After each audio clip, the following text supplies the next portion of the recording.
بسم الله الحمد لله والصلاة والسلام على رسول الله صلى الله عليه وسلم اللهم اشرح لي صدري ويسر لي أمري واحلل عقدة من لساني يفقه قولي baganda bange temwerabira nti tuli ku mugendo ogw'omubaka alayhi salatu wassalam ebyafaayo bye gwawuliriza olwaleero mwannyinaze omulungi ne muganda wange omulungi saagala mwerabire ku subscribinga yongerayo akatambi kano kubanga eno chain etutwala mu jjana chain eno gye twatandika lwe lugendo lwaffe olw'ebyafaayo byaffe nga tumaze okujjululwa mu nsi muno gwakasindiseeyo ka klipu kano ng'omaze okukawuliriza ojja kufunako empeera ila yaumil qiyama paka ku lunaku lw'enkomerero nga okyafuna empeera n'oli akaweereza omulala naye ajja kufuna empeera kale teweerabira okukaweerezaayo kembadde njagala obba nokoleraako kaleme bayitako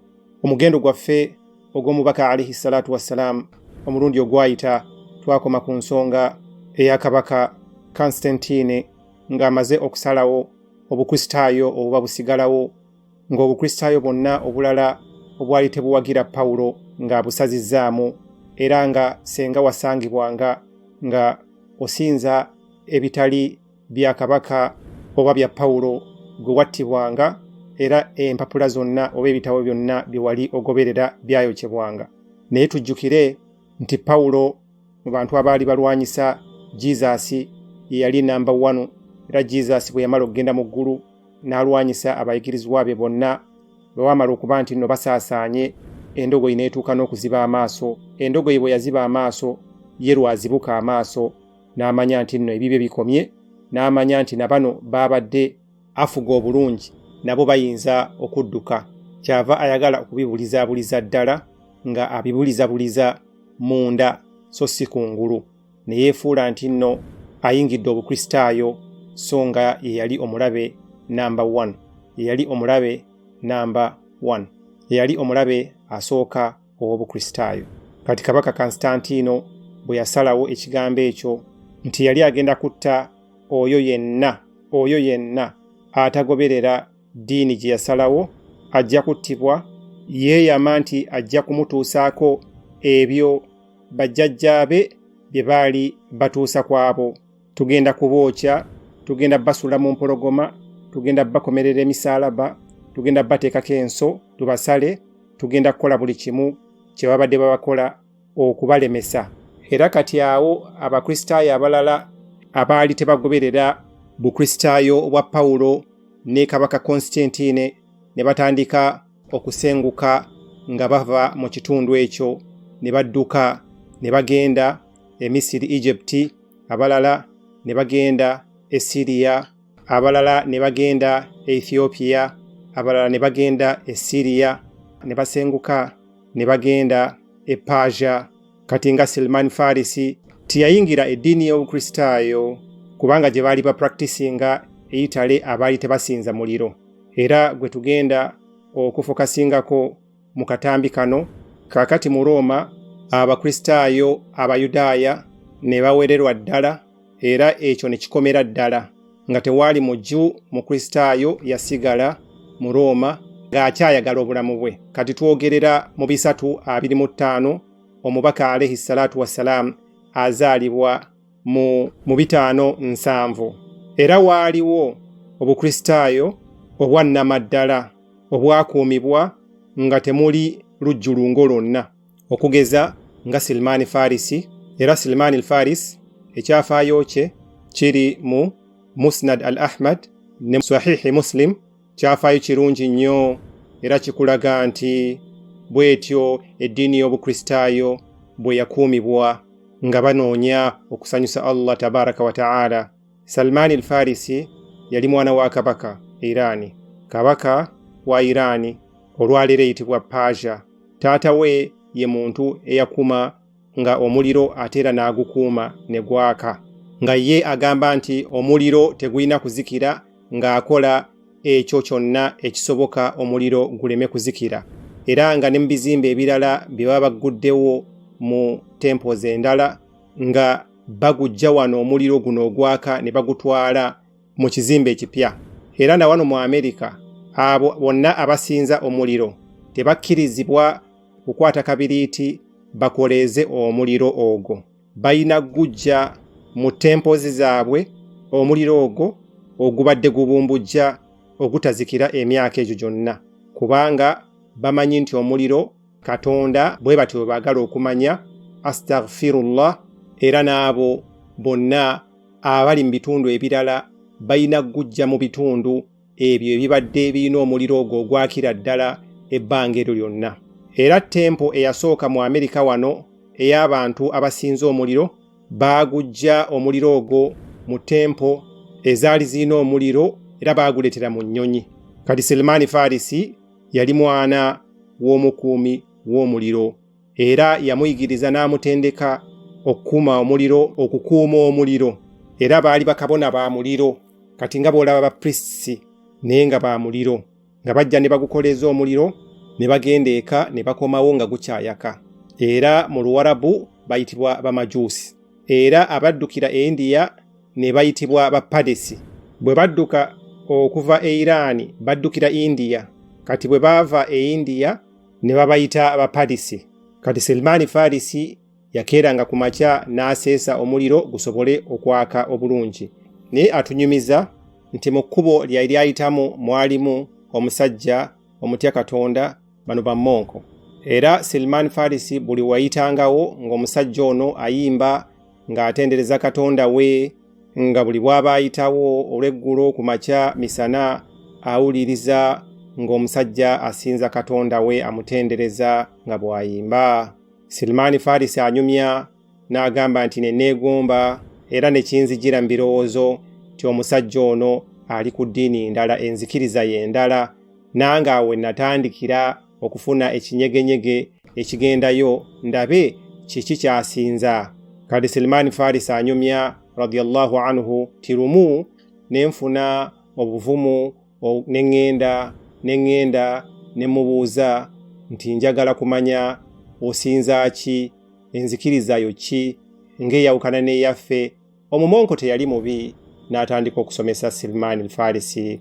Era wayitawo ebbanga Salman Farisi ne yeetegereza n'agamba nti omuliro guzikira ate ono asinza Katonda, mulimu tawhidi, mulimu okusinza Katonda n'okumwawula.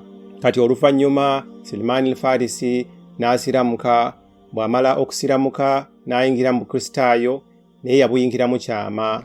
Kaakati taata we n'akimanya nti Salman Farisi yayingira Obukristaayo, n'atandika okumubonereza, n'amusiba enjegere, n'amuteeka mu bimu ku bisenge nga tamukkiriza kuvaayo, era ng'emmere bagimutwalira mu bisenge ebyo. Era lumu yali ayagala namutta Salman Farisi, n'afuna omukisa, Katonda n'asaasira, n'afubutuka n'asengukira e Syria.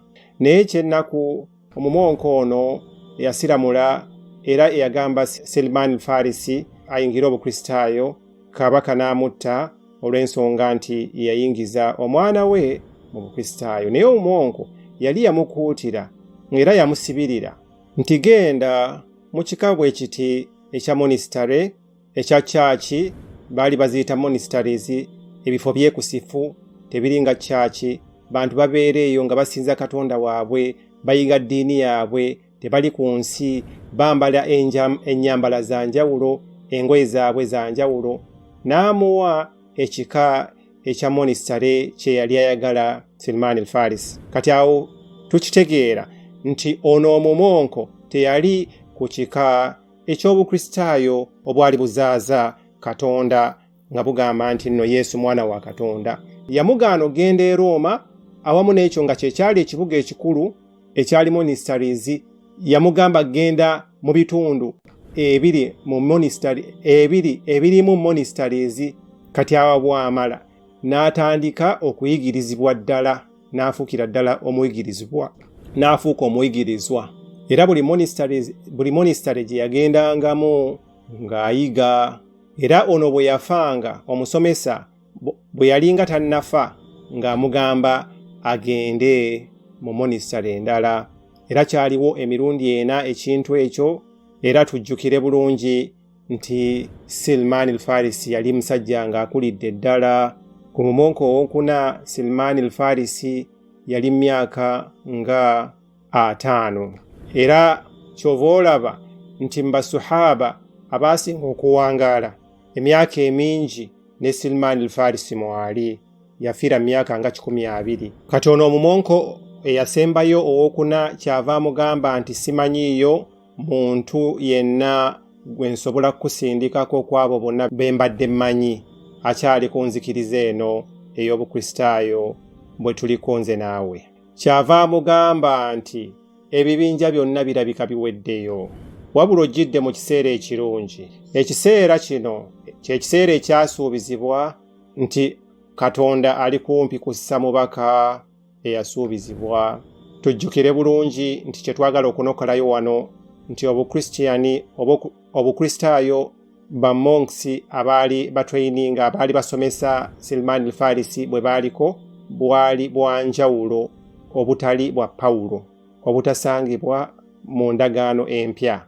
Era kimanye nti Konstantino kabaka oyo, kabaka wa Roma, kye yasooka okukola kwe kuggyawo obukristaayo bonna buli, era kyava alondamu ebitabo 4 byokka n'ayokya ebitabo byonna ebyasigalawo ebyali tebikkiriziganya na kalicha ya Roma nga tebasobola kuba nti no bakkiriziganya ne babyokya byonna. Kyava mugamba nti noonya omusajja Katonda gwe yatusuubiza. N'amubuuza nti ngenda kumunoonyezaawa. N'amugamba nti ngenda kuwa obubonero 3 obujja okukumatiza era obujja okukutegeeza nti omusajja gw'onoonya akasooka Jesus ke yatugamba ajja kubeera mu kitundu nga mulimu emitende mingi nnyo. Akabonero ak'okubiri ajja kubeera n'akabonero ku mugongo ak'obutume, era kigambibwa nti akabonero ako kaalimu enviiri nga ziri wakati w'ebibegabega by'omubaka alayhi salatu wassalaam, nga biraga nti ke kabonero ke yali ayina akaali kalaga empeta ey'obwannabbi era nga ye yali asembayo mu bannabbi. Enviiri ezo zaali zirina kkala ez'enjawulo. Akabonero akokusatu n'agamba nti omusajja ono ajja kuba nti akkiriza ebirabo naye nga takkiriza saddaaka. Ebirabo byajja bikkiriza wabula saddaaka tajja zikkiriza. Era okuva ku olwo okutuusiza ddala olwaleero abantu b'enju ya Muhammad sallallahu alaihi wasallama batwala birabo tebatwala saddaaka. Era kyava mugamba nti ttaka ki eririmu emitende emingi kyebava bamugamba nti ettaka eryo liri Khaybar, ekitundu kiri Khaybar ekiri okumpi ne Yathrib. Kati ekirala kyetwagala okuggyayo wano mu kakulizo kano nti Salman al-Farisi ekiseera ekyo yalina emyaka 5 naye tujjukire nti Salman al-Farisi yali monk. Ekyokubiri yali talina famire, yali yadduka yewaabwe. Ekyokusatu yali talina ssente, nga talina kintu kyonna. Kati kyava abuuza nti ngenda kubaggyawo abantu bano abagenda e Yathribu. Kyebava bamugamba nti waliwo abantu bangi nnyo abagenda e Yathribu, waliwo caravans nnyingi nnyo. Kati kyava agenda ku caravani eyali egenda e Khaybar ekiseera ekyo. Kati awo ne bamuwamba. Bwe bamala okumuwamba, bano abantu baali tebalina mateeka, tewaaliwo kwefuga kwonna, baali ng'ensolo zennyini. Era tujjukire bulungi nti Salman al-Farisi